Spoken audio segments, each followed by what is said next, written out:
আসসালামু আলাইকুম, সবাই কেমন আছেন? আশা করি সবাই ভালো আছেন আল্লাহ তাআলার রহমতে। আলহামদুলিল্লাহ আমিও ভালো আছি আল্লাহ তাআলার রহমতে। তো আজকে আমি ঘরে বানায় ফেললাম শীতের চই পিঠা। আর এইভাবে যদি চই পিঠাটা আপনারা বানান তাহলে আপনাদের মিষ্টির পরিমাণটা একদম ঠিক থাকবে, বেশি বা কম এরকম কোনো কিছুই হবে না। তো আমি 2 কাপ গরম পানি বসাইলাম একটা পাতিলে। তারপরে এখানে দিয়ে দিলাম 1 কাপ গুড়। 2 কাপ পানির সাথে 1 কাপ গুড় আর দিলাম 1 কাপ নারিকেল। এখন এই মিশ্রণটা যখন বলক আসবে এইখানে আমি দিয়ে দিব 2 কাপ চাউলের গুঁড়ি।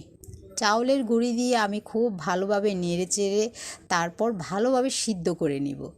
আপনারা যদি এইভাবে বানিয়ে খান এটা কিন্তু অসম্ভব একটা মজা, খুবই ভালো লাগে। আর এইখানে যে আমি চাউলের গুঁড়িটা দিছি এটা কিন্তু ভালোভাবে মিঠাইয়ের সাথে মিক্স করে দিতে হবে, যেন ভালোভাবে চাউলের গুঁড়িটা মিঠাইয়ের পানিতে সিদ্ধ হয়। দেখেন একদম সিদ্ধ হয়ে গেছে আর প্রত্যেকটা চাউলের গুঁড়ির গায়ে গায়ে মিঠাইয়ের পানিটা কিন্তু লেগে গেছে। ঠিক আছে, এই পর্যায়ে আমি এটাকে খুব ভালোভাবে মিক্স করে নিব একটা বেলুন দিয়ে খুব ভালোভাবে মিক্স করে। আপনারা যখন এটা মিক্স করতে যাবেন একটু সাবধানে করবেন, হাতে যেন গরমটা না লাগে, হাত যেন না পড়ে যায়। একটু সাবধানে ভালোভাবে বেলুন দিয়ে মিক্স করে নিব। আর এটা কিন্তু প্রচুর গরম থাকে, আর এটা কিন্তু যখন গরম থাকে তখনই কিন্তু মিক্স করতে হয়। এটা যদি আপনারা ঠান্ডা হয়ে যায় তারপরে যদি মিক্স করেন মিক্সটা কিন্তু ভালো লাগে না। তো দেখেন আমি খুব ভালোভাবে হাত দিয়ে মিক্স করে নিলাম। প্রথম বেলুন দিয়ে আমি মিক্স করে পরে হাত দিয়ে আমি মিক্স করে নিয়েছি। ঠিক আছে, এইভাবে যদি আপনারা যদি চই পিঠাগুলা কেটে নেন, এভাবে কেটে নিলেও কিন্তু অনেক সহজ। আমি যেভাবে করতেছি আপনাদের এইভাবে করতে হবে এমন কোনো কথা না।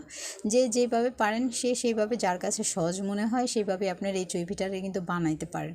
কিন্তু আমি সত্যি বলতেছি এইভাবে যদি আপনারা চই পিঠাটা বানান তাহলে কিন্তু অসম্ভব মজা লাগে। আমি কিন্তু এর আগে এইভাবে খাইনি, আজকে ফার্স্ট টাইম এভাবে বানাইলাম। তো এভাবে আমি বানিয়ে দেখলাম আসলে মিষ্টির পরিমাণটা অনেক ভালো। আর মিষ্টির পরিমাণটা বেশি বা কম এরকম কোনো কিছুই না, এক পরিমাণের থাকে।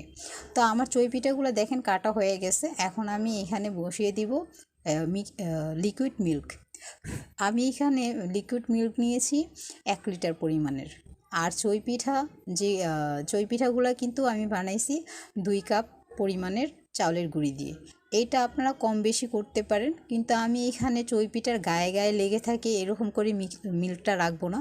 আমি এখানে মিল্কটা বেশি রাখবো কারণ আমার বাচ্চারা মিল্কটা খেতে অনেক পছন্দ করে। দেখেন চই পিঠা কিন্তু হয়ে গেছে, দেখতে কতটা ভালো লাগতেছে। সবাই এইভাবে ট্রাই করে বাসায় খেতে পারেন। সবাই ভালো থাকবেন, আল্লাহ হাফেজ, আমার জন্য দোয়া করবেন।